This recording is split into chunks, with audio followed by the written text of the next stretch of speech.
Yeah, the tour package that we're taking out on the road this year, I'm really excited about. I couldn't ask for more. We're taking out good buddies in Living Sacrifice, who those guys have played a huge influence on my life, and I know the other guys in the band. And one of the first tours we did, we actually played Living Sacrifice's last show in Arkansas, and I was like, man, this is crazy that I get to be a part of this. We always like to hook up with new bands that we haven't toured with before, and this time we were lucky enough to have some old friends that have new bands, and then Living Sacrifice, who's just old friends, doing what they've always done. Kind of got the opportunity to hook up with them right when they rejoined to do another record and to do a little bit of touring. So that was obviously a huge plus for this tour. I think that really made the tour what it is. So for them to reunite and come out on a tour and get to spend 6 weeks with those guys is, pretty amazing for me. If I could go back to being a 14-year-old kid and tell myself that one day I'd be touring with Living Sacrifice, I definitely would not have believed it. So being able to do that's awesome. They're great dudes, play great every night. It's I'm like a fan up there, getting to watch them play every night. And Chris, the singer of The Famine, used to play a guitar in Demon Hunter on Summer of Darkness and self-titled record. And then the other guys, Andy and Mark, used to be Embodiment. So we've got a lot of history with those guys. And Advent used to be guys in Beloved. We're good friends with those guys. Sleeper and The Famine and Advent all kind of contributed something a little bit different. Each band kind of has their own sound, and I think it's a pretty eclectic within the world of being a heavy band. It's a pretty eclectic tour, so it's I think it's really, kids are going to get a lot out of it.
Back home, like go to church, if they don't live, but Right. Here, it's the complete opposite. Like, I very rarely on a daily basis ever run into it. If it wasn't for the fact that my shop owner, when I work at tattoo shop, I work at as a Christian, I probably wouldn't see a Christian most days. I would think. It's that weird, man. I'm telling you, man, it's like you get thrown right into the fire. That's where you want to be, man. That's where you can be a living example, you know what I mean? Yeah. That's crazy. That's what we're called to do, you know what I'm saying? If not, what's the point? Yeah. Honestly, I wouldn't call it to hang out with other Christians. Tell them about Jesus. They already know.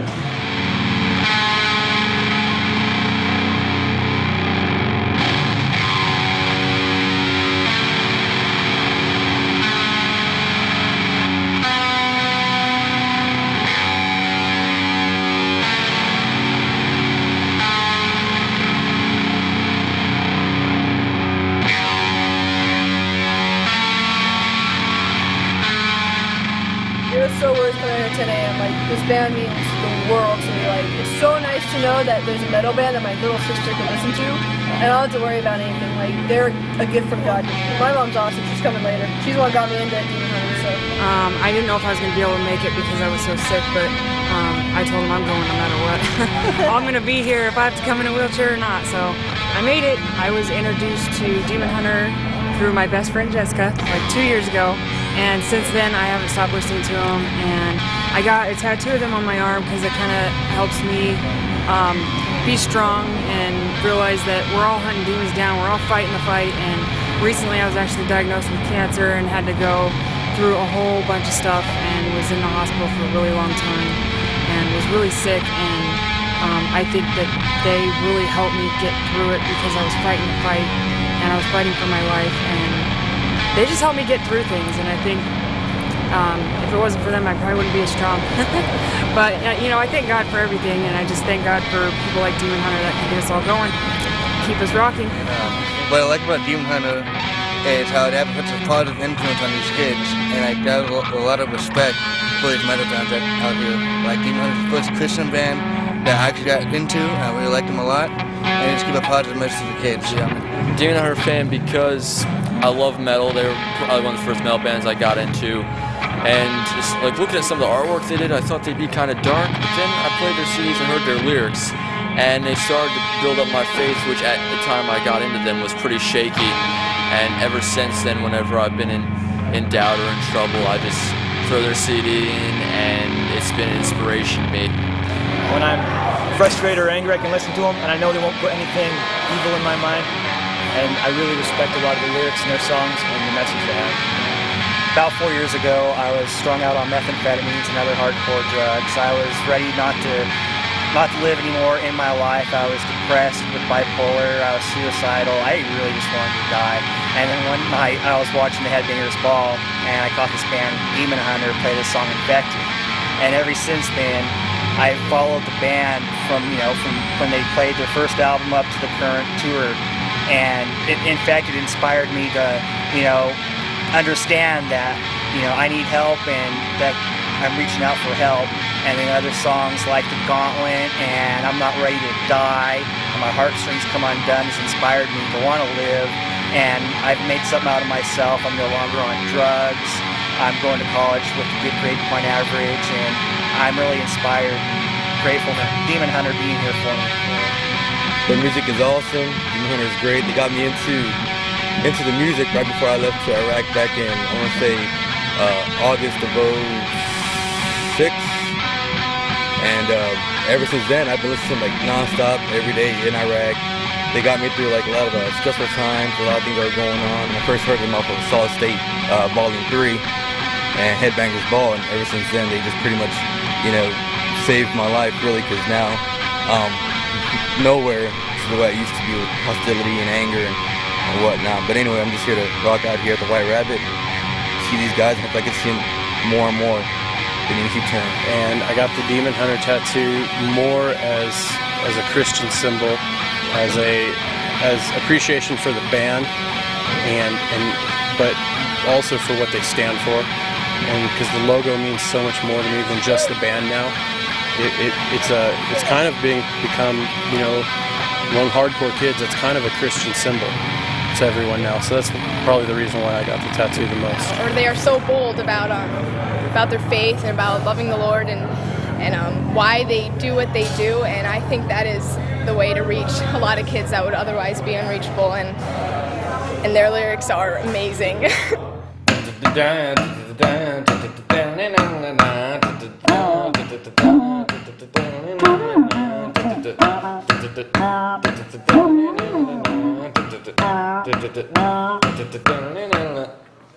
Okay, so we're in the back of a McDonald's parking lot in Bridley, California. And as you can see, the Custom Utility Carts has brought us a new trailer, because behind this trailer, which is our new one, is a much smaller, much more inadequate trailer that we were given. And we ended up having to put half of the gear under the bus, in the back lounge, and in the trailer. So now what's going on is an intensive session of trailer swapping. Follow me. As you can see here, Don Carr's hard at work in his McDonald's bag. I think Ethan Luck is resting for a second. He lifted all these cases by himself. He's strong. He needed to work out this morning, so he's like, hey guys, let me get this. I got it. Don actually is going to eat right quick and get some energy, and he's going to physically remove that trailer from that truck and pull it over to the bus, just to save gas. So I think we got all of that out of there. So we're out of there now. This is what's going on. Ryan Clark is the foreman on this here adventure. We couldn't tour any other way because we have 12 people on tour with us, so everyone's getting along pretty good. For obviously, with us being a band that doesn't tour that often, every time you tour, it's almost like coming into a new situation again. So there's consistently a pretty new crew every time. We have a couple holdovers. Steve, our lighting guy, is back with us again. Other than that, that's the only crew member that is back for a second spin. So. We're a pretty easygoing bunch of guys, I feel.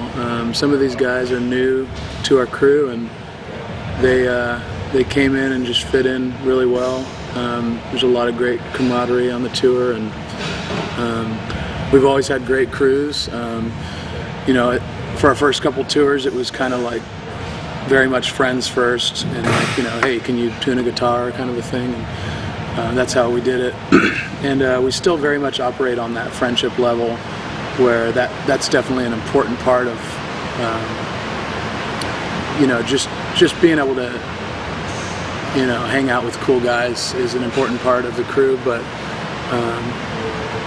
with that being said, we've also made it a point to hire guys that are very capable of doing it and might have some experience doing it in the past. And so these guys are doing great every night. In terms of just attitude and demeanor on the bus, like, everyone's really cool, and every once in a while, just someone gets cabin fever and might snap a little bit at someone else, but it hasn't been bad at all. I think this is getting out of hand. No, it's not. Yeah, it is. I'm sorry. I heard. I don't accept your apology because there's no need for one. And it was insincere. Yeah. Even if there was an apology needed, it wasn't sincere. So. Oh wow. Yeah, they're fighting. Yeah. I reject your reality and substitute it for my own. That was from Mythbusters. Everyone seems like they're pretty laid back, and everyone seems to be having fun, just having a good time, and doing their job really well. No one gets groggy when they have to wake up and head right out to load out the trailer or anything like that. So yeah, everything's going really well as far as the interaction with everyone on tour is awesome.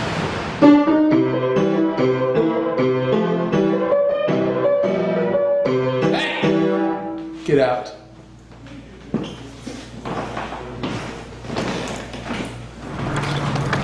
Well, it's Steve's birthday, so we all pitched in, and we know how much Steve loves Marlins.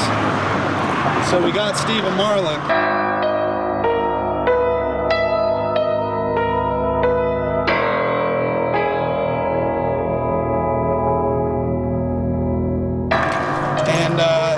The bunks get lonely at night. They get real lonely. I hear Steve crying a lot.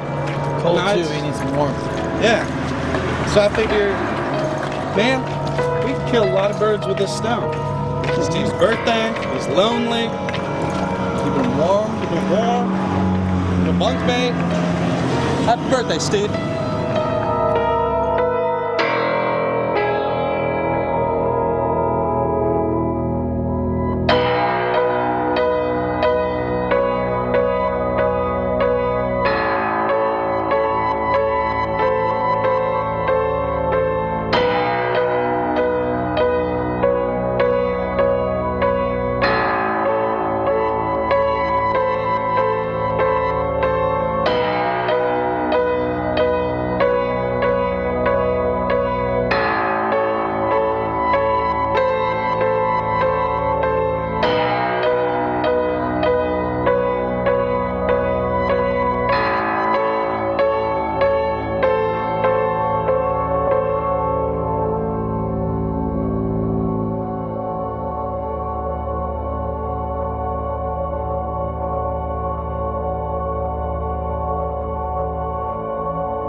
Well, today's my birthday, and the guys decided to get me a fake fish. I don't know what that means, but there's probably some sort of unsavory joke in it somewhere. It means Steve sleeps with the fishes. What? Actually, it is a little awkward. The guys got this for my birthday for me. What they don't know, or maybe they did know, I'm not sure which, but I used to date a swordfish in college. It was one of those whirlwind romances that happens when you have a fishing line and the sea, and that's how I used to date, was with a fish hook.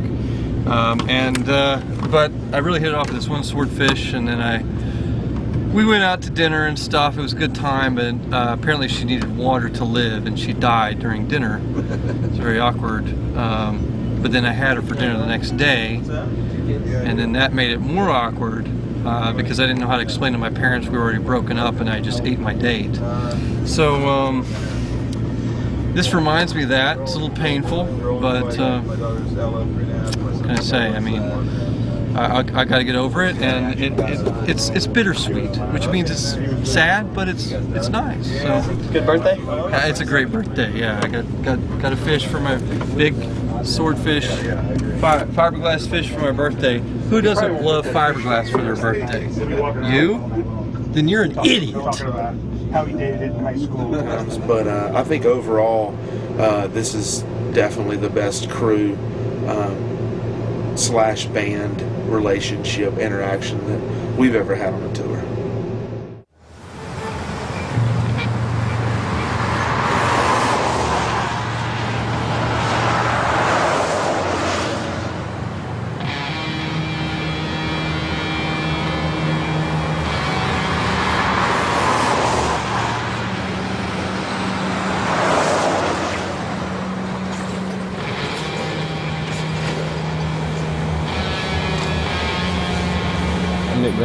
I'm in the Army, just got back from Afghanistan about 2 months ago.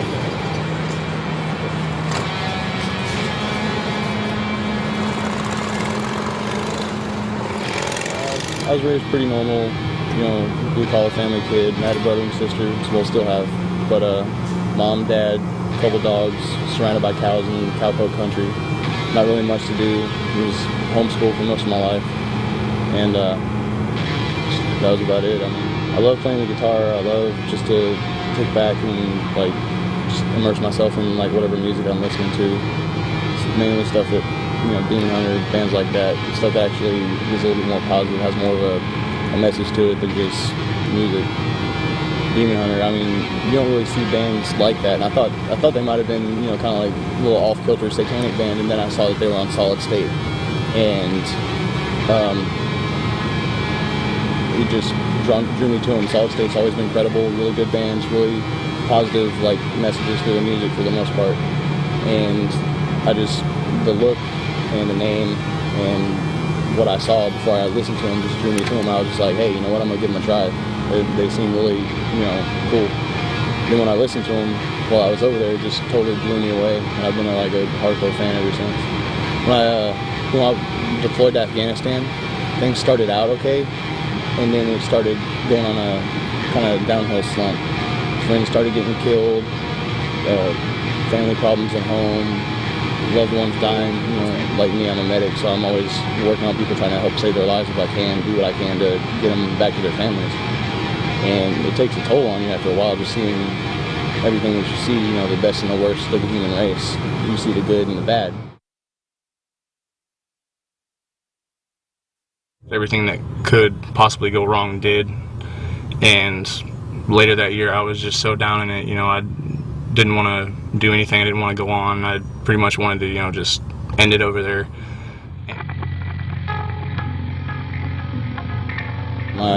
Like the lowest point I had ever been, I noticed the new Demon Hunter album came out, and I was like, I'll wait a while, I'll probably get it when I come home. And then I remembered how good they were for me when I was in Iraq, so I went and picked up their new CD.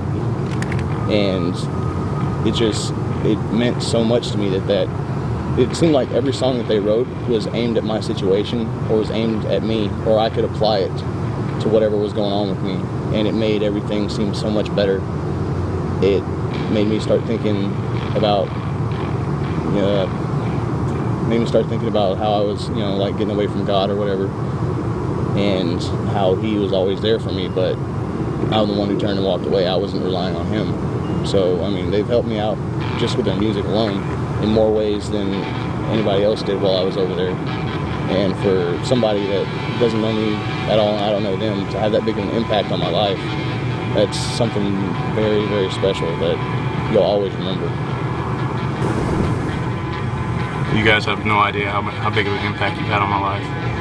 It's astounding that a total stranger can have that much of an impact and it mean that much. Normally it's, a family member or friend that means that much to you, but once again, it's totally different. It's a band that helped me through the hardest part of my life. Thank you for what you've done for me, and God bless. Keep on rocking. Being in Demon Hunter is it's an experience. It's something that it's turned into something that we never thought would happen with the band. We started playing hardcore music in the early to mid 90s, and after we found hardcore and punk and all that, we got into metal and started to listen to bands like Machine Head and Fear Factory and Prong and Sepultura, and had always wanted to actually start like a metal band, like just a very well produced metal band, but also with singing parts and choruses and something that you could remember, and with content that was uplifting and actually had a meaning and a message, and it wasn't depressing and a downer, and it offered no hope and no end. It was something we wanted to do something different. So the first album we had no expectations at all, and just made a record that we were proud of, wrote some songs. We had no idea how it would be received, and people were into it, and we were happy with it. It was a piece of art that we had put out there, and the fact that it was received well was inspiring to us. So we decided to tour on it, and it's just gone from there. It's developed into a beast that we could have never even imagined, and we really are fueled by the fans that write us and the stories that we hear, and what fans are getting out of the music. It fuels us to come up with new themes for lyrics and new album concepts, and it's a big part of our life to this date. So we're very, very proud of it. You guys, Demon Hunter here today, for study, 15% off. We got off the press.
We were asked by the guys at To Die For, who are a clothing endorsement of ours, really cool guys.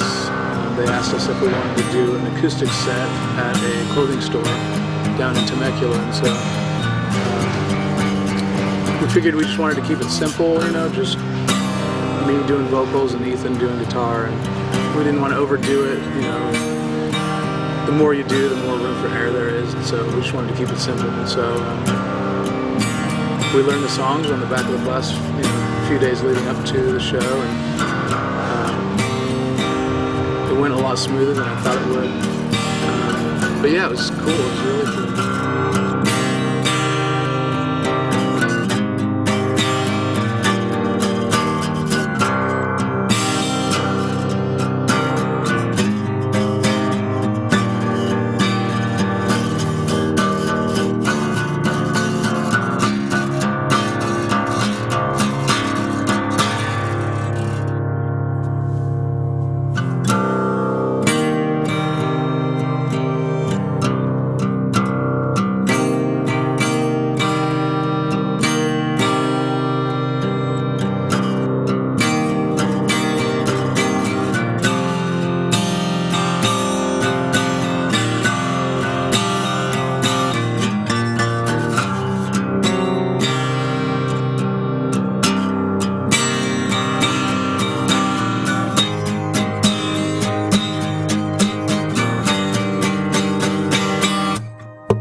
Demon Hunter just finished their acoustic set.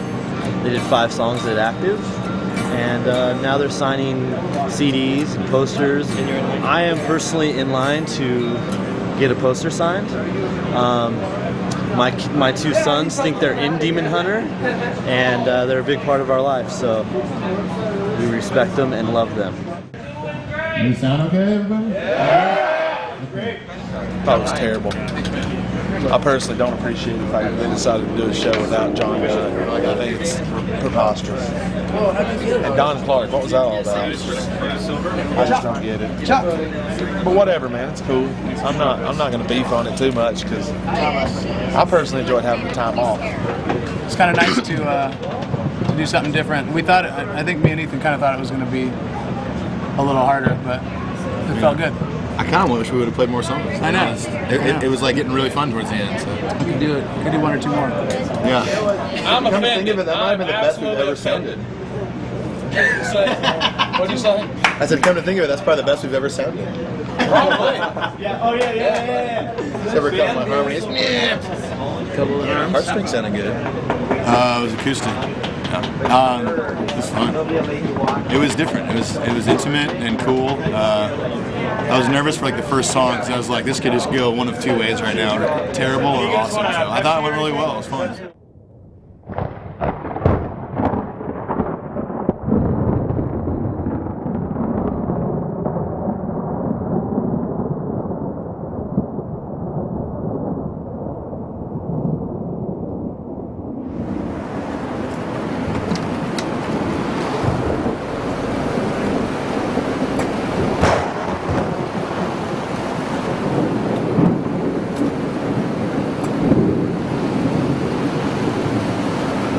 So Ryan and I were standing out in front of the bus during this crazy thunder lightning storm, and if you can see the top of that pole sticking out of the trees right there, go ahead and give it a shot. So I'm facing that way, and I actually see the lightning bolt strike that post, which I'll probably never see again because we were about 100 feet away from 150 feet. See the lightning bolt come down, strike it, sparks blew up. Ryan and I were sitting there like, whoa, this is crazy. And then as we're sitting there celebrating what we just saw, then the next pole's down, the chains start blowing up. And then luckily Alec was there to dive in front of the lightning bolt right before it hit Ryan and I. I did. Yeah, exactly. And now we're without power. Joplin, Missouri. Scared. And there's a far. Alec's scared. We got us a far. Pretty intense. I think the lightning caught on fire. I think we just time traveled to the island. Yeah. Dang, man. We didn't listen. It's stuff on fire, man. I'm just drinking a Coke, hanging out. We didn't listen. Yeah, nothing is funny to say. We didn't listen! Global warming! We gotta go!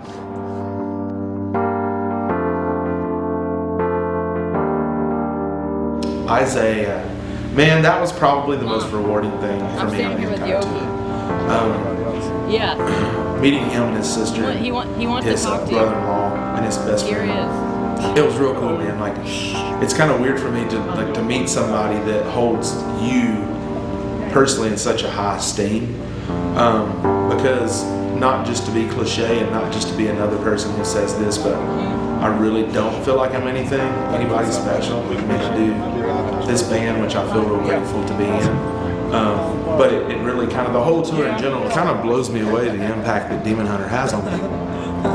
They're behaving so far. I don't know. Like I met Isaiah, he came out, they came there rather early, and I got to meet and hang out with him and like I said, his sister and her husband, and they're just a real awesome family. Isaiah's such a great kid.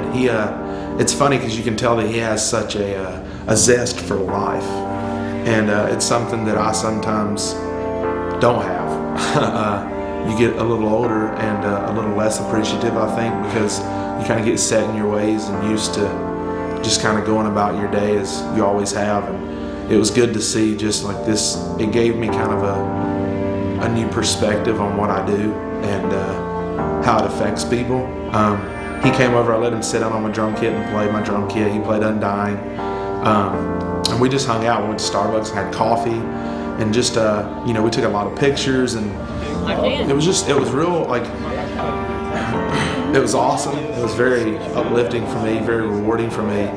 And like I said earlier, though, it was kind of a little bit odd, maybe, just to see that somebody is so passionate about what I do. And like, because you're in a band and you play and you know that your band affects people, you know that like your lyrics affect people, and I've always wondered how Ryan dealt with that. I always kind of just felt like the guy who plays drums in this kind of this thing that is Demon Hunter. But to have that day with Isaiah, it also made me realize that like there are people out there that do pay attention to the individual members of this band outside of just Ryan and just the whole Demon Hunter as a whole. And so, as silly as it may have seemed to me that I was this kid's drumming kind of hero, whatever, for him to be able to meet me was such a big deal to him. And I think it was probably a bigger deal to me. And I think it probably meant more to me than it did him, as crazy as that sounds, because he was such a great kid and so confident and so like happy with life and happy to be alive. And he's went through a lot with a lot of heart surgeries and stuff. And you could just tell that he really was thankful to God that he still had his life, man, and was able to be out experiencing all these things. And I know it really touched his sister and her husband too, that we accepted them in like we did. And so it was really cool, man. My name's Isaiah Burridge. I had a heart transplant when I was 6 weeks old. When I was born, let's see. At first, it was before I was born, they told them my heart was not, on the left side was not forming right. I was born with hypoplastic left heart, which basically means the left side of my heart wasn't forming, and I was going to die pretty soon if I didn't get a heart. So basically, 6 weeks later, a family had a young boy. I think we were only 2 or 3 days apart. His name was Chakota. And I don't really remember what was wrong with him. I'm just going to respect the family and stuff. But he passed away, and the family was willing to let me have his heart. Perfect blood type, perfect everything. It's just like God just smacked it in general, and it was just great. And, I lived. I had my falls, and I had my ups and downs, but I'm here today.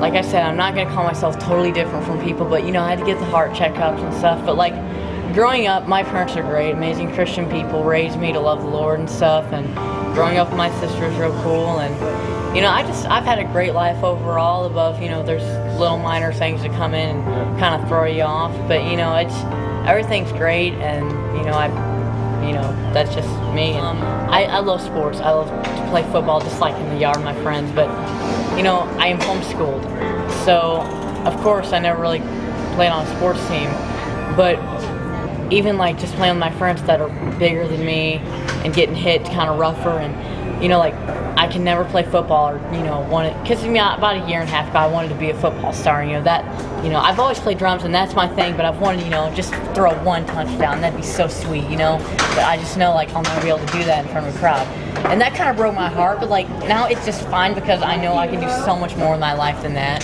Well, you see, I had Sky Angel Network. I don't know if you've ever heard of that. Basically, it's a Christian network that has all these different channels, and there's this Christian music station called TVU, and basically they premiered Infected, that song, and I was like, at first I was like, wow, who is this crazy guy screaming his eyes out, and I didn't like it at first. I liked the chorus where he sang and stuff, but then later on, about a year or two later, I got into like Summer Darkness and Triptych, and that's where it's hit home, and I was just hooked on Demon Hunter. It was great, big inspiration, just you know, their lyrics, you know, people say they can't understand them, but I do because I just love that stuff. And, you know, just their lyrics in general just touch me. And, you know, my parents, you know, at first they didn't like really get it, but now they really understand how great this ministry is and how everything is. And Demon Hunter just takes a big part of my life. I listen to them every day, and they're just great. When people take a first glance at Demon Hunter, I know, you know, no offense to the DH guys, but I know when I first saw them years and years ago, I was like, whoa, these dudes are different looking, you know, tattoos and stuff. But once people, you know, don't judge them for their outward appearance because they're really nice guys. Look what they've done just with the fans in general. Letting me come meet them, just hang with them, Yogi, Ryan, they're just so nice. And the lyrics, people think it's just black metal and they're just screaming and just doing it for, you know, the heck of it. No, it reaches the people that, you know, that are out in the dark world, and the lyrics are just great. And if you'll read the lyrics, you know, read what they've written and try to accept that to your heart, it's amazing. And if you'll really like Demon Hunter, if you just, hey, listen to Demon Hunter because they can affect you in a big way, in a positive way. One more thing to Demon Hunter, you guys have really inspired me to do a lot and helped me with, you know, overcome things. So just thank you for all that in general. Isaiah, I would say, buddy, just to keep your passion for playing. Understand that God's given you a gift, and that I feel like that God requires us to be excellent at all we do. And so I feel like that you should keep playing, keep practicing. Always know that this talent that the Lord gave you, you should use for Him. It's going to be real tempting. It's been tempting for me the older I've gotten to branch out and do things that I didn't necessarily, that probably weren't necessarily using my talents for the Lord, so to speak. But I really feel like if you keep your focus on God and be real appreciative of the talents that God's given you and work hard to maintain those talents and get better, that you'll probably be sitting where I am, making an impact on people as I have been shown by you that I make. So, yeah, man, keep going at it, dude, and I'll be listening for sure. I'll be looking out for you. He's made it. He's made it big. He's got everything that he wants, but he's still not happy. Right. That kind of thing. Cool, dude. What's the download of Blood part? As time goes on, he starts off as, you know, kind of a player. He's doing the things in the street, all that kind of stuff. Thank you. And then as time goes on, he makes it big. He's got all the women. He's got everything that he thinks he wants, but he's still not happy. And just kind of goes from there. Is it a movie or? Yeah, it's a movie. Cool. Okay.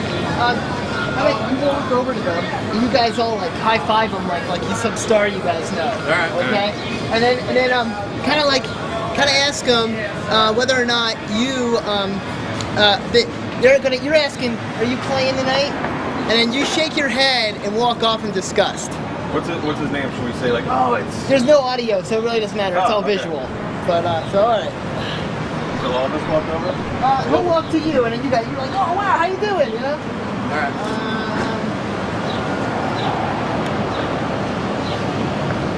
Action.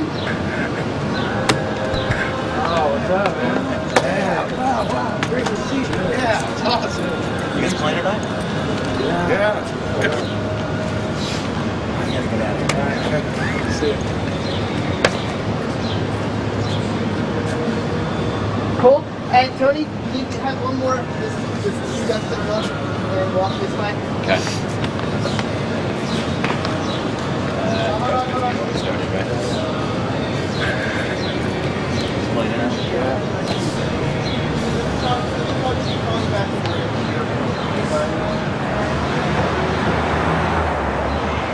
All right, cool.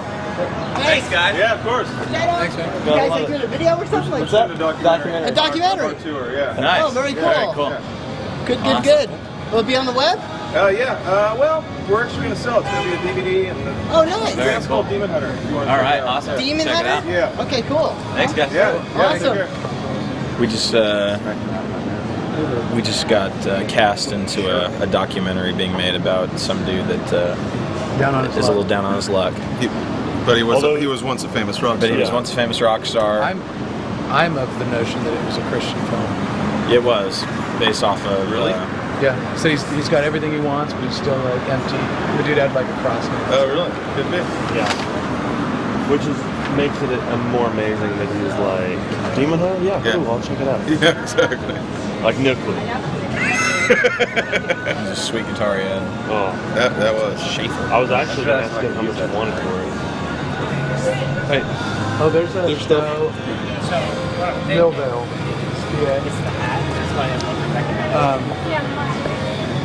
Yeah. Yeah, Mr. Smalls. Billy's good Where place. That's the stuff that I want to happen in every city. Amazing.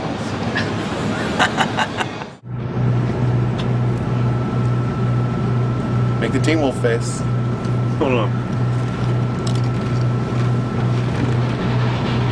This isn't like a digital camera or anything, so. Hold on. This is what I do with my free time. That one's perfect. When I'm on tour. Josh, are you recording still? Don't ever stop recording. Go, Cale. Okay. Did you know, over here, did you know that Josh Penner, our tour manager, Hope the internet's fast. me too, was also in a movie back in the 80s. What year? I believe it was 1980. Right after Cold War. Josh Penner was the original casting for The Karate Kid. As you can see next to Pat Morita. Yeah. No, that was Van Gogh. No. Van Gogh. It was Mozart. He was a graphic designer back in '76. He went to Art Institute of Los Angeles. No, Art Institute of Amarillo. Amarillo. Yeah, one of the finest in our great nation. Finest state in America, Amarillo. That's right. That's right, man. See, the Clark brothers get super jealous when I do stuff like this too. Because as you know, they have a company, a firm as they call it, so they want to be kind of cred, called Invisible Creature. Invisible Seeker. Invincible Monster. Invincible Monster. And every time I post one of these creations... It basically steals business from them. It does, because I get paid per download of this photo. And you got paid about 15 million so far? 15 million pesos. Yesterday. Pesos. So I originally would post these basically as my portfolio to them to hire me, but now I'm freelancing, making much more than I would with them anyways. Yeah. Is that true? No, not at all.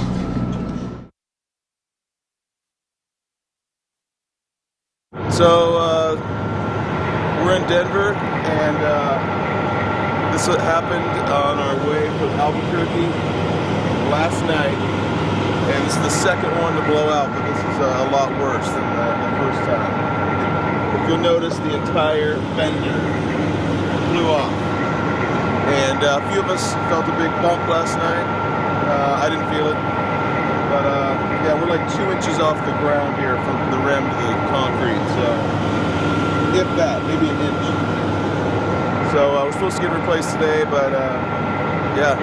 Oh yeah, we probably drove on it for at least like 3 hours, and I was sleeping up in the lounge, and I could hear truckers and different people driving by and hitting up our bus driver on the CB and telling us, hey, you know, you got a tire gone, or you know, your trailer's about to fall over, all kinds of stuff. So yeah, it's kind of a fun night.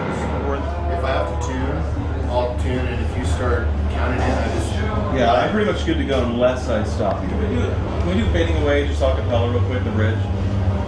Good? Yeah, just so I can get it. It's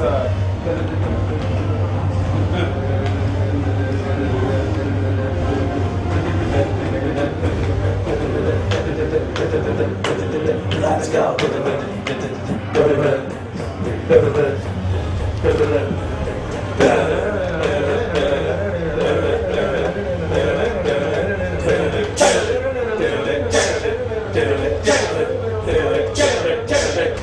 Got it. Yes. Wish I had a jump rope. I wish I had a jump rope attached to my hand. God would even help me stand. Stupid. Hey, did you hear about Stick's metal band? So he wants to start a metal band called the Bloodbath and Body Works.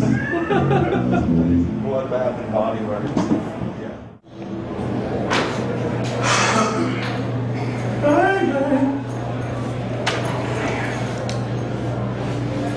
Bang, bang, roll down the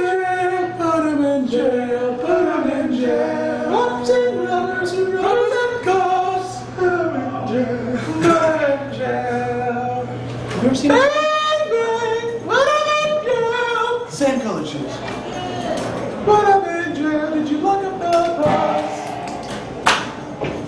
Child's. Children's. What's that?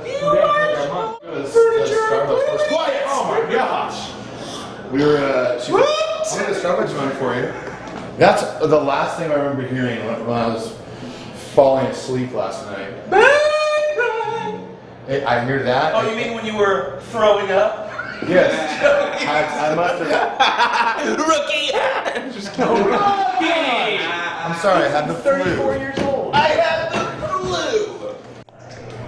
If you guys don't mind, before we play, I'm gonna warm up at the range. The range. I'm fit, I got ogre hands. I'm fat. Hey, let me do a Christian TV show interview real quick. Kidding. All right, we're here with Don Clark, formerly a trainer for Utopia. What's going on? Hey, we're here with Jesus Jam Television. Where are we at? Houston, Texas. We're here with the Demon Hunters. We got Jonathan Dunn, Don Clark, and Ryan Clark. Don Clark, as a lyricist, how do you feel that you're reaching out to children these days? I just, I just write. Praise the Lord. Hey, Ryan Clark. Totally. Hey, we're edge. Cale's on film. Cale's on film. So, Jared, as a drum tech, how do you... Cale's on film. What I'd like to take back or take home from this tour, that I did on the last tour is just, knowing that we went out and did what we feel like we were called to do, which is go out and, play quality music for people and play our live show to the best we can, because Demon Hunter doesn't like to sell for less. We want everything to be high quality and a good product for people to come check out. And, these people are paying their hard-earned money to see us, and we want to give them our best. And, when I leave this tour and go home, I want to know that I was able to accomplish giving people, more than they expected, from how we played to our interaction with people afterwards, and I want to know that people walked away just going, man, that was, a blessing to see that, not like an honor, but, because believe me, we're more blessed than anybody to be able to play for these people, I didn't mean to come off cocky on that. I just, I want to know that we were able to bless people, and hopefully they were able to take something from a night with Demon Hunter at our concert, and that, hopefully in the future I run into those people again, talk to them about that night and hopefully remember them and stuff. I'm terrible with names, but a lot of fans came up at our Dallas show, and I totally remembered their faces from the last show, especially when they start telling us their stories and stuff. So, I'd like to think that I, was a positive influence on these people when they came to our shows and left some sort of impact with them, whether it was on stage or off stage. Hey. Hello. Hey, it's Brian Clark, trainer for Utopia Focal Point. Welcome to the Edge TV on ChristianNetwork.com. Yeah, praise the Lord. Hey, Bruce Fitzhugh, Living Sacrifice, here with Jesus Jam TV, Dallas, Texas, the door. What do you think about the Lord? He rocks. Praise the Lord. All right. On the previous tour, there was a fictitious character that I made, who was our fictitious black metal band called Umlaut, who had a little bit of a twist than most modern black metal bands, and that not necessarily they were so anti-religion, it's just that they were anti-grammar, like the umlaut, which is the little dot over most vowels in Germanic languages. So today, because Ethan Luck has asked about the recurrence of this band and if they're still around, and we're limited in our time with Mr. Luck, we're working on bringing Umlaut back, and I think today they're going to be in a better presentation than last time, which was just simply electrical tape and baby powder on my face. So this time around we have a budget. We have yesterday a wig, which we bought. 2 days ago I bought these boots, which are for crew stuff, but the truth of the matter is I really bought these boots for this little uniform. Just found this piece of garbage and then I wrote on it with a silver Sharpie the logo of the band, which will be my breastplate. And later I'm going to go shortly to 7-Eleven and go buy some aluminum foil. And the guys right now just had lunch and I had to leave them, and Ryan actually said I was being weird, which was like, okay, how is that different than the standard operating procedure of my nut life anyway? But I guess I was being more weird than usual. So got a nice gag to do on the dudes today. Part of the humor in it is the surprise. It's always important to, it's funny, keeping the levity up on a tour and making fun of yourself and kind of making fun of each other. Keeps things loose, especially with 12 people on a bus, crammed together. Tempers get short. It's, we're in Tempe, Arizona today, and it's not exactly, you know, comfortable climate right now. So, yeah. So anyway, we're going to 7-Eleven over here, and gonna go buy some aluminum foil for some stage garb stuff. Make it even more metal. Would have preferred the heavy duty, but this will have to work. Thanks so much. All right, have a great day.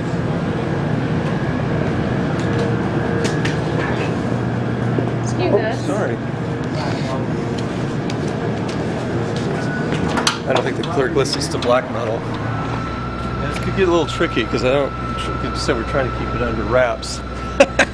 Because okay, and so we're hopefully nobody will be on the bus yet, and I don't have to explain the aluminum foil. Okay, and by the way, Josh is going to have you go out there and face him and do some photographs like in front of the stage. And then that's where their backs are going to be turned. Now I got to think of a song title. Oh yeah, I think it was going to go out and surprise the band here in just a second.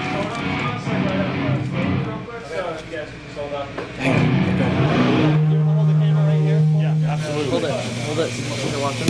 Yeah. Make sure. The headphones are attached. That could have been really awkward. Yo. Alright? Dude, that looks good. That looks real good.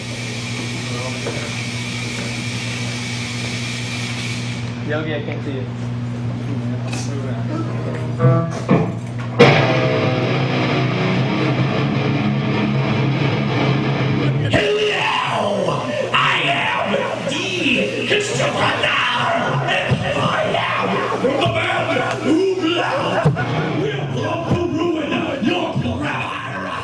Tis a storm called the icy winds of irregular bastards.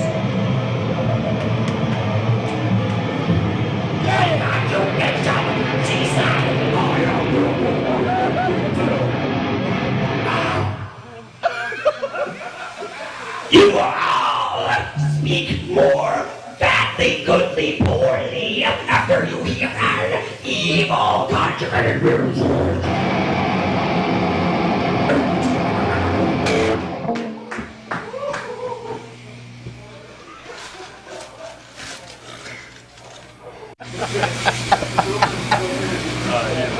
I hope you at least got a couple cool photos of it. Singer, lead guitar player Umlaut just showed up and played. It was quite a nice surprise. We're always huge fans when he shows up on tour. Hey Don, what is the dude from Umlaut's name? I don't remember his name. I forgot. What? Deconstructor? The Deconstructor? Right? Something like that. Unit 459 7756 Washington Boulevard, 7756 Washington Boulevard. From the location, Welcome to Albuquerque, New Mexico. We're just about to get on the road and head out to Texas.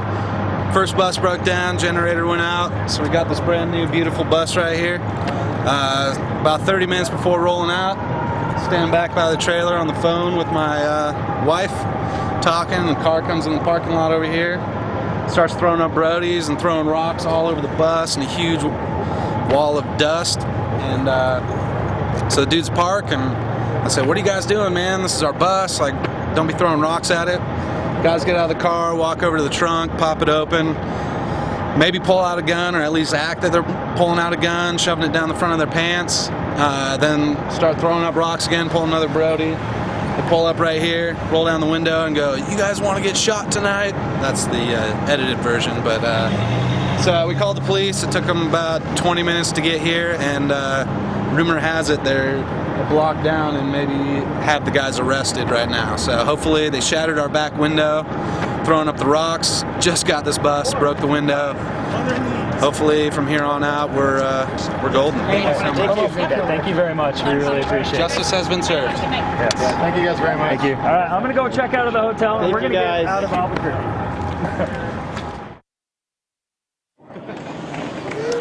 Our relationship with our fans is definitely a special one. We really go into each record with a set of ideas, concepts, themes based on what fans have written in their letters, their stories, their reaction to certain songs that we do. It's honestly it's everything. It's, you know, the songs that are the fans' favorites on the last album. We try to do more of that when it comes to the song, you know, the type of song it is, the type of theme that it is. We really take all of it into consideration. Our fans are everything to us. You know, if it wasn't for the fans, we wouldn't be here. We wouldn't be on this tour at all. The band would be over. That's a fact. We don't have the time for the band. We make time, and we get a lot out of it. It's very gratifying. But every letter that comes in, we read every single letter. Man, we definitely have some intense fans, that's for sure, and I love it.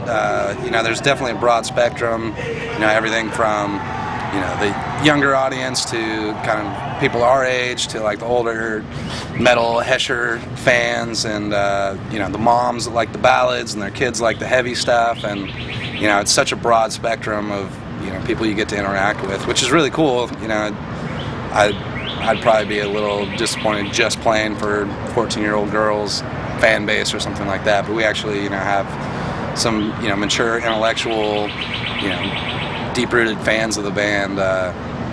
So it's really great, just the diversity in the fan base. So I couldn't ask for more. Diehard fans, and most of them stick around after the show, and we're sure to come out and talk to each one of them. And you know, we don't leave until everyone that's stuck around has had a chance to meet us, and we've had a chance to meet them. And so that's really what the tour is all about.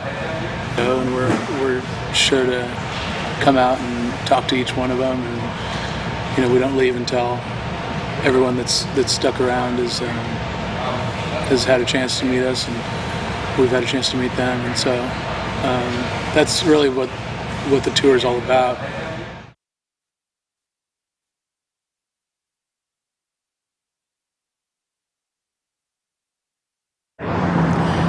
My name is Lynn Lee. Ryan Lee was my son. He passed away on January 31st of this year. He was 20 years old.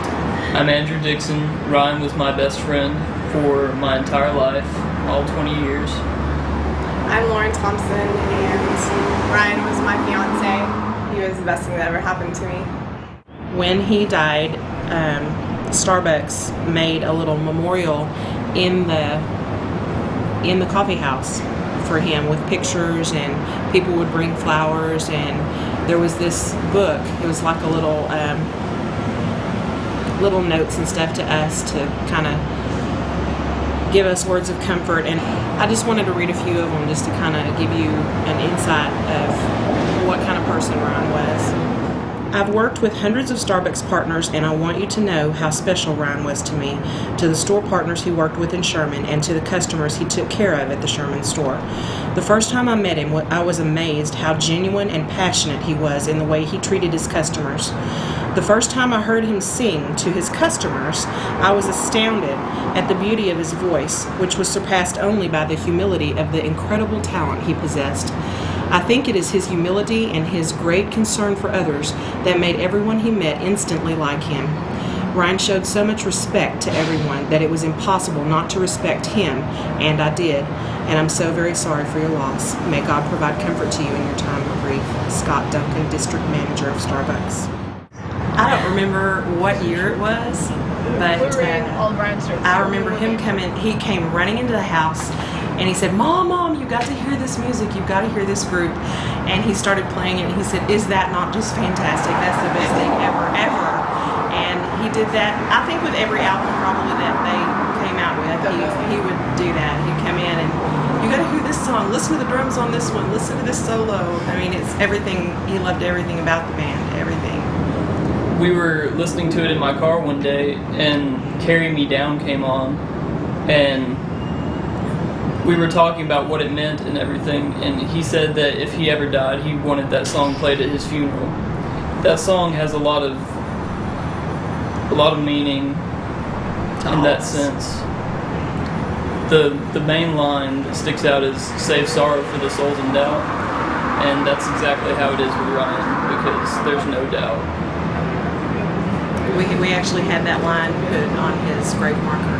Yeah. Save sorrow for the souls in doubt. Andrew told me, that a couple of weeks before he died that he wanted this song. He said he wanted this song played, and so then I listened to it, and it just seemed like in the words of that song, I could just hear him, telling me, Mom, don't be sad for me.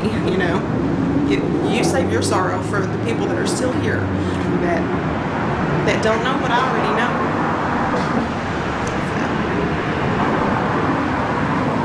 It really has a great meaning for all of us now. This is his friend that he led to the Lord a couple of weeks before he died. He said, Ryan, man, I just want to thank you from the bottom of my heart and soul for giving me the strength tonight to help me get through this and help your family. I can't thank you enough for helping me find God again tonight, because only a miracle could literally take away my pain and sorrow in 2 seconds. Thank you so much for that miracle, and I'm honored you decided to give me the strength to be perfectly fine so that I can help everybody else, even in heaven. You never cease to amaze me. I promise you that I will look over your family and friends from now on. It's the least I could do to pay you back for being such an amazing friend and showing me the light in an instant. I love you. See you later, Larry. I would probably just tell them thank you, because their music to Ryan was not just an enjoyment for him. It was a way for him to share the message of God. I mean, he used their music as a segue, because people who are not Christians are drawn to this kind of music just because they like it, not because of what it says. But then it's after the sound, the music captured their attention, and then they would start listening to the words and say that's really got something. Thank you guys so much, because your music, not only is it awesome music, but it's got a great message. And basically what she said, because people are drawn to that kind of music, whether they like the message or not. I say keep it coming. Just thank you so much for what you've done in my life and what you did in Ryan's, because I really, at the point that I met Ryan, I had kind of gotten out of Christian music. I still liked it, I just didn't listen to it that much, and he surrounded me with Christian music and with their influence, and so it helped strengthen my walk with the Lord, and I know it did his every single day that he listened to it. You guys rock, and I love you so much, and you're my favorite band, and you still are, and I'm sure that he's still rocking out to Demon Hunter in Heaven.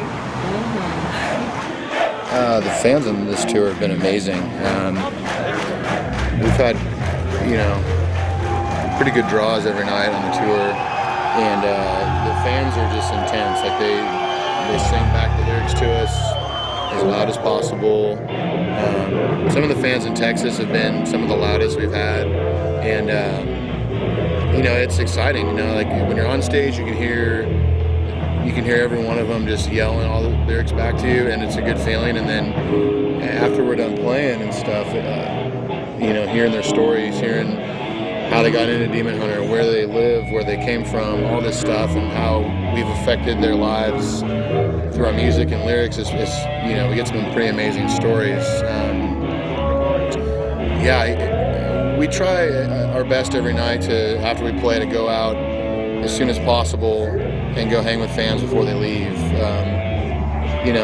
Obviously some of them leave right away, but most of them stick around and want to talk with us and get photos, autographs, all that stuff, and we love doing that for them.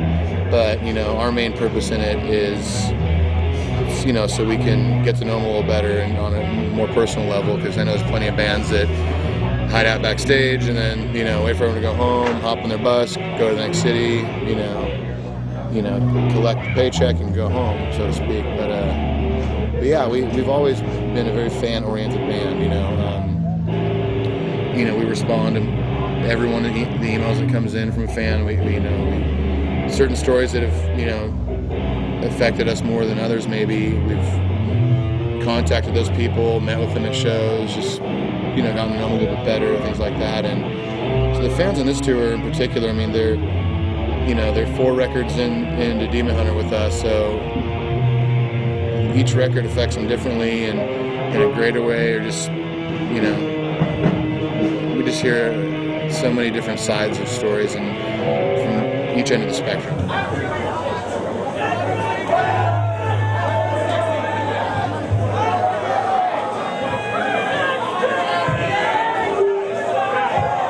You guys mind if we slow it down just for a second? This is another new song, and this song goes out to a friend of ours. His name is Ryan Lee.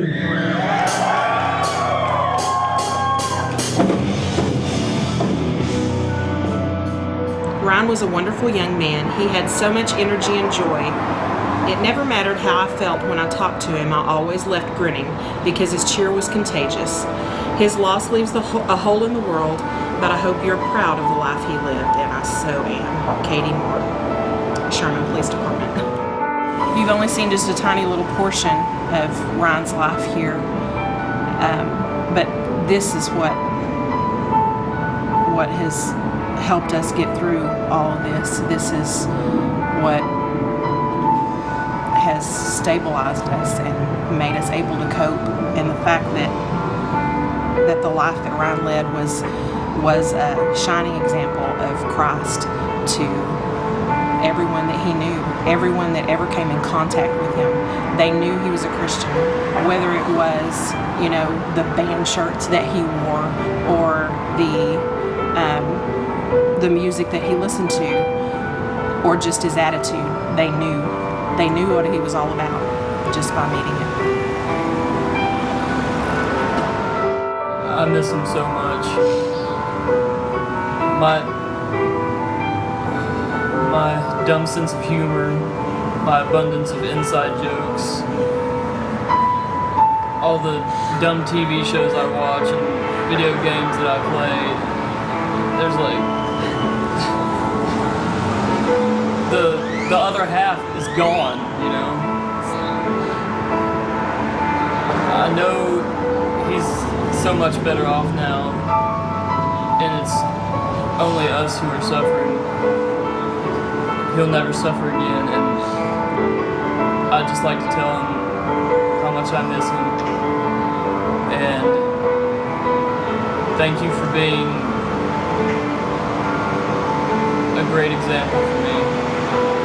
If I can be the kind of person to where people feel anywhere close to this about me when I pass on, then I'll consider my life a success.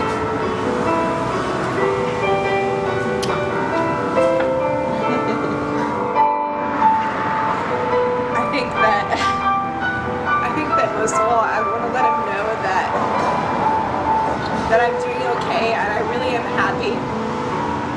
And even more than I'm happy here, even without him. And I'm so happy that God's actually let me be able to feel that emotion again of happiness, because I never thought that I'd be able to feel it again. I'm so much more happy just that he's in the best place that he could possibly be in. It's even better than down here, better than with me, even though I wouldn't have ever thought about it that way until he died. And I miss him so much. And I can't wait to see him again, because I know I'm going to. And I know that there's a place up there for me and for his mom and his friends and Andrew and his brothers and his dad. And I just can't wait to see him again. I miss you, baby. I'm trying my best. And we're happy. I don't look like her right now, but we are happy. I don't have any doubt in my mind, no doubt at all in my mind where you are. And that's the only way I'm getting through this. The sanity that you see right now is all God. That's all it is. I'm sorry.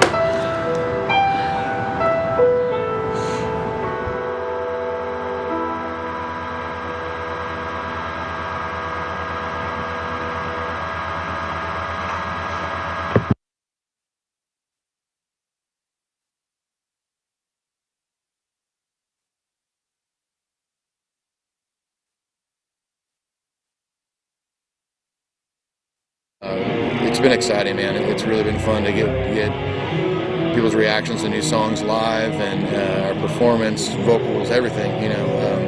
It's really fun. And some people have spent a half hour talking to us. Other people, it's like 30 seconds. You just don't ever know. And usually the people that spend a little extra time chatting with us after a show, those are the people that definitely have some crazy stories about, a death in their family, or music being played at their funeral, to a couple last tour on the Triptych tour. When we were playing in LA, there was a guy that was coming out to the show, and he had died the night before driving home, and his family came out to talk to us and kind of shared how big of a fan Demon Hunter was, and his mom was talking about how he was such a big fan of Undying, and it was definitely a touching moment, because it was kind of art imitating life and life imitating art. That song was kind of written from a perspective of where none of us have really been, but then for someone to actually have been there and gone through that, and for the art to take the meaning in their life, is just kind of this crazy full circle. It's really neat. Reading it, we're just like, I can't believe this is actually someone's life. This is actually a story, and the fact that they are into our band is even, astonishing. And the fact that we've somehow helped them through, and that they decided to write us, take some time and actually write us about it is another thing as well. But I think we just, we read it over, and we kind of just, I think for me personally, I'm usually a little bit in shock or stunned by some of the stories that come in, because they are so deep and dark at times, and I don't exactly know how to register that feeling of someone losing a child, or someone addicted to drugs, or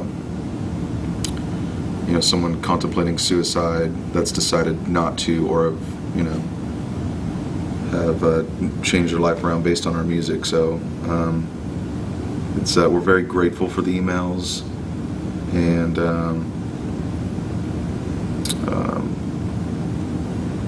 it's just something that I can't really put into words.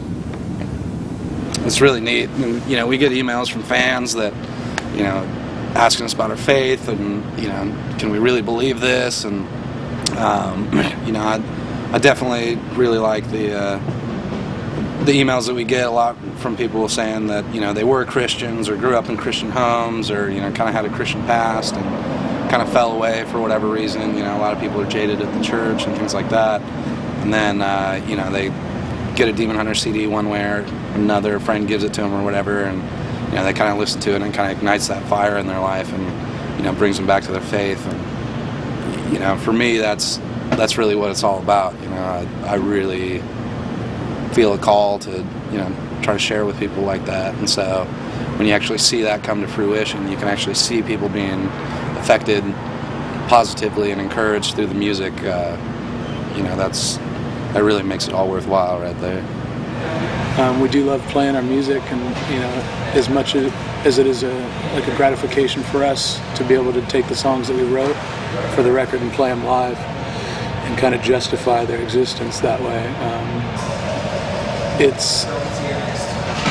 It's more important that we meet the fans and the people that support the band and the people that are buying the records, and giving back to them on this tour is definitely the most important aspect of it. What's today's date? It's Tuesday. It's Tuesday, June 24th. We're in Norfolk, Virginia. We just received word about 15 minutes ago that Ryan's too sick to perform tonight. He lost his voice and it's not getting any better. It's been a few days now where he's been having a hard time performing on stage with his throat. So we decided today that we should cancel before it gets worse. We have a performance in a couple days in Nashville where we're going to be shooting the live performance and recording it live. And we just cannot risk him not being able to perform that day. So we're canceling tonight and tomorrow night in Carver, North Carolina. Hey guys, this is Don from Demon Hunter.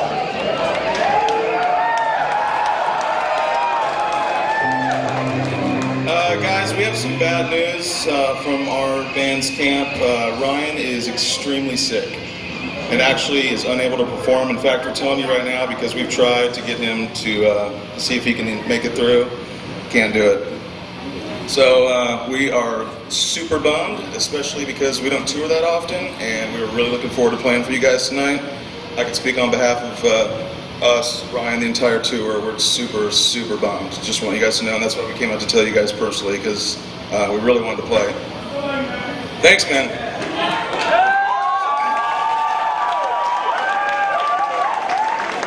Ryan's upstairs trying to recuperate. We're having to cancel another show tomorrow night just because it's real bad. So we're going to be hanging out after Living Sack if you guys want to hang.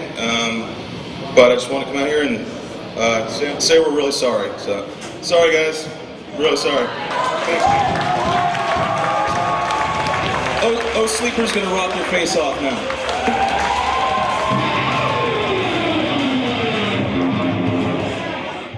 Well, it's the day we had the canceled show today, and so it's actually a pretty good time because I was going to use this time as a dress rehearsal for the DVD shoot tomorrow.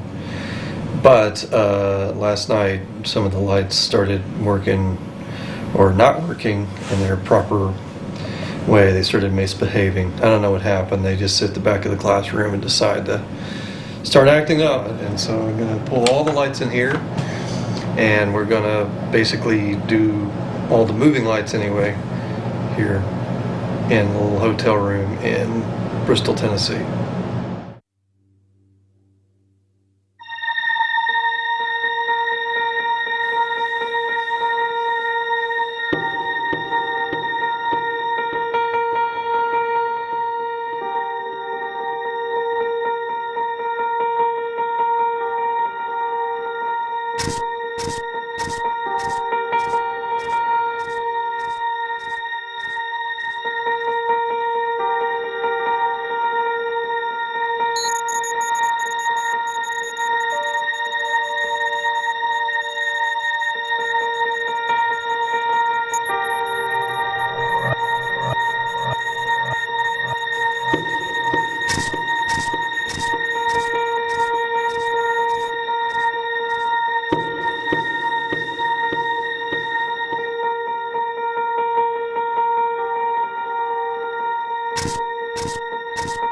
I'm Crystal from Akron, Ohio. My name's Val. I'm from Mogador, Ohio. A good friend of ours, probably like one of our best friends, actually recently passed away in a car accident. And Demon Hunter happened to be one of his favorite bands. So it's kind of like one of his dreams to go on tour with them. And we wanted them to know like, how much the band meant to him.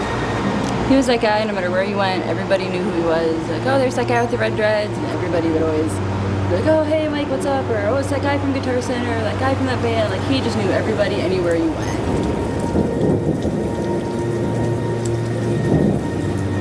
If Mike was here, he would tell you that, you know, Demon Hunter is just an amazing band, and that the things that they have to say just capture his heart, and that,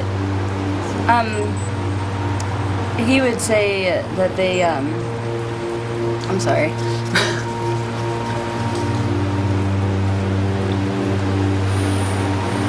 Can I have a second?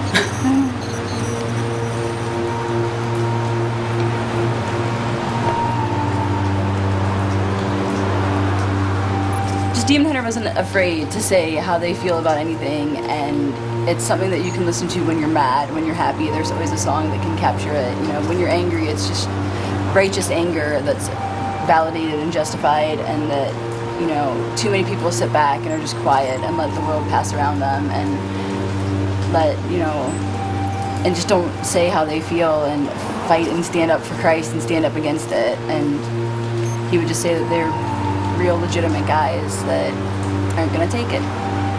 The one show that the guy yelled out, I hate Jesus, and Mike would have missing the beat. He loves you. At one of the shows with Naos, somebody yelled out from the crowd, you know, I hate Jesus, and without missing a beat, I guess, you know, Mike just picked up the microphone and said, well, he loves you. And at that moment, I think he gained a pretty decent fan base for his band and a little more hope. So, you know, people probably roughed him up a little bit for it, but he always stood by his word. He would never push it on anybody, but he stood by what he believed in. Mike was always that person that told me to be myself. That, you know, if somebody can't like you for who you are, then it, you know, that shouldn't affect you. If you're living your life and being who you're supposed to be, then it shouldn't matter so much what other people think. He loved everybody for who they were. It didn't matter where you came from or what you've done. It was like a clean slate with him, and he just taught me that, you know, stop trying to impress people, stop trying to be who you think everybody else wants you to be, just be who you are.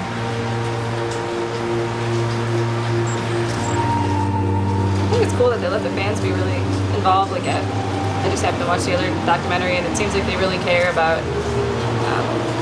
you know, their fans and the people that they play for, and the message that they want to pass along. And I hope they realize how much that means to a lot of people, especially Mike. That was everybody that knew him knew about Demon Hunter, and in fact, I think everybody that I know that knows about Demon Hunter knows from Mike. So if they can make that much impact on his life,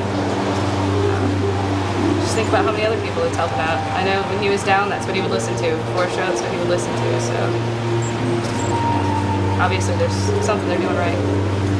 I would say thanks for the influence that you were on him and anybody else, because if it wasn't for him, I would have no idea who you guys were. He kept saying, you know, oh, listen to Demon Hunter, oh, you gotta check him out, oh, you know, I was so tired of hearing him talk about it that I finally just listened to it, and I loved it, and I say thank you for being real and never backing down.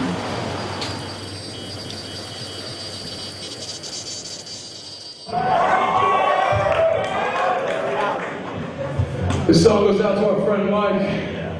He was killed in a car accident a while ago, and he was a big fan, and we'd really like to give this song to him. He was a guitar player. This is one of his guitars.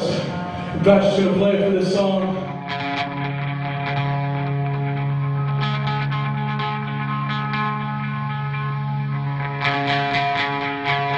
A lot of people have asked what's next for Demon Hunter, and you know, we don't have any immediate plans to do anything, but we're definitely not, you know, we're not going to stop doing what we do anytime soon.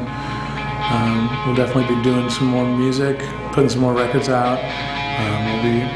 We'll be playing more shows. It's hard to say exactly when yet, but yeah, we're you know, we love what we do too much to stop doing it anytime soon. And coming out here on tour and seeing just how the music affects the fans and seeing how they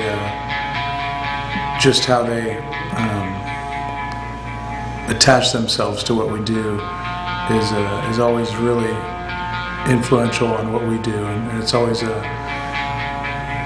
big motivator for us to hear the stories from fans and just see how they're affected by the band. And so we're going to keep doing what we do, and hopefully we'll be able to hold on to this thing as long as we can and have fun doing it every day that we and have fun doing it every day that we decide to do it. And if it wasn't for the fans, I think it would be a little more difficult for us to make that decision to do it, because it is hard to find time to do all this stuff. But it's definitely because of the fans that we're given the ability to have the momentum that we have. So yeah, I just definitely want to thank the fans for doing what they do, which is just giving us those legs to stand on and giving us that momentum to just keep going.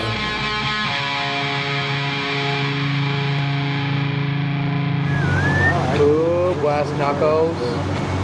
As you can see, we're next to an alligator farm. And they pick one guy out of the audience every day to wrestle an alligator.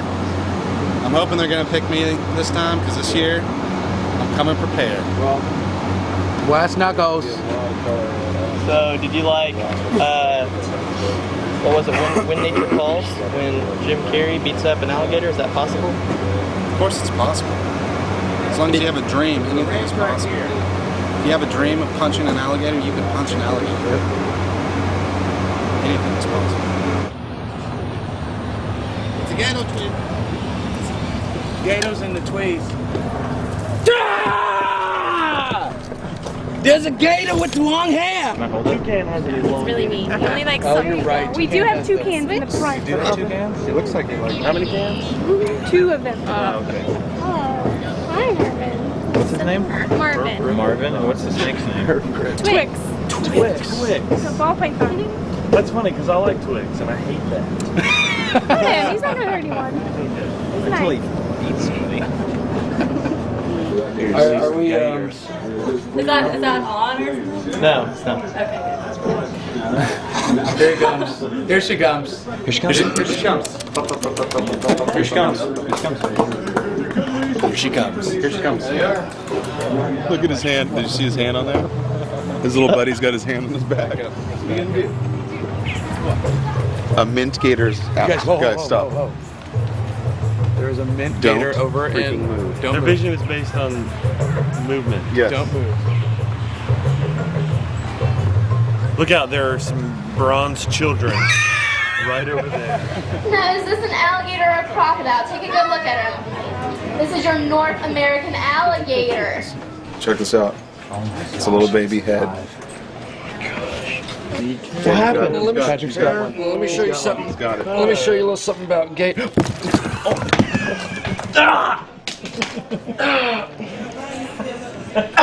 He's got it. He's got him. Don, get him, dude. Get him. Truth. He's got him. Don, get him. I didn't listen. Now these are cool. Gator.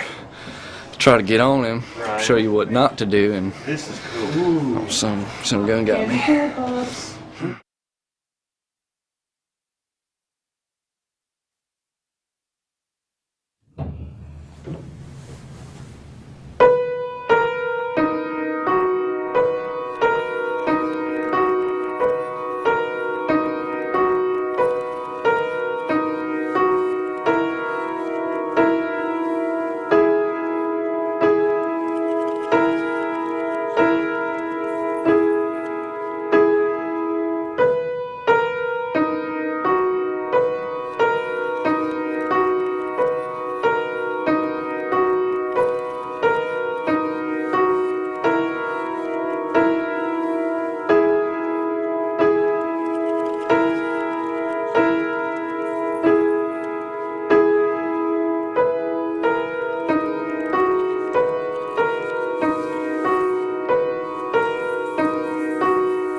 for continuing on. When I picked up the first 2 CDs, I figured that'd be it. And I'm really happy that I can continue to follow the CDs as they're coming out. So, thank you for ministering to me personally and to everyone else whose hearts you speak to. What would it be? Demon Hunter, I'd greatly like to appreciate you guys for saving my life and inspiring me and writing music that we can all relate to. I found faith in life, and you guys are really awesome. Thank you so much. Thanks for everything. So thanks Ryan and all the guys for the great music, and Ryan for all the advice he's given me and following my dreams. Thank you for trying out the project and fitting Demon Hunter into their careers and their family lives and touring and doing all kinds of extra stuff like the DVDs and the pendant, and it's all pretty incredible. Their fans always appreciate it.